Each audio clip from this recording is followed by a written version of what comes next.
Guys আমরা এখন যাচ্ছি দীঘা। তো আমি এখন রেডি হয়ে গেছি, আমার মাও রেডি হয়ে গেছে। আমাদের বাস এখন ছাড়বে কিছুক্ষণের মধ্যে, আমরা এখন বাড়ি থেকে বেরোচ্ছি। তো যাই হোক, আমাদের জামা কাপড় গোছানো হয়ে গেছে। জামা কাপড় কোথায় मैं नहीं बताऊंगा। আচ্ছা, আমাদের জামা কাপড় গোছানো হয়নি, আমরা এখন বের করে বেরোবো। তো लाइक करो, सब्सक्राइब करो, फॉलो करो चैनल के।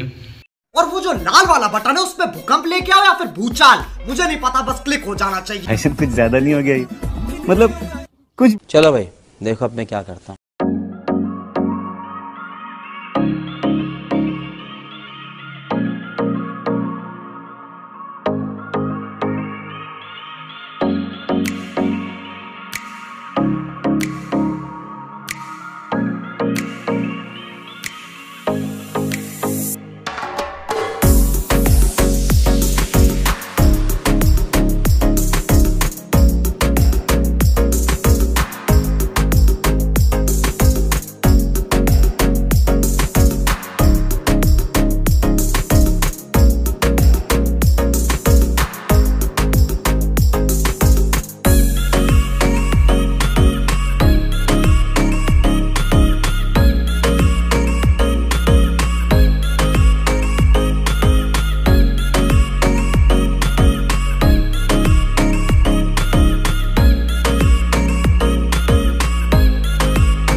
ভিডিও শেষ হয়নি, ভিডিও এখনো আছে, ভিডিও অনেক আছে, ক্লিপ বাই ক্লিপ পরপর সিরিজ আসবে পুরো।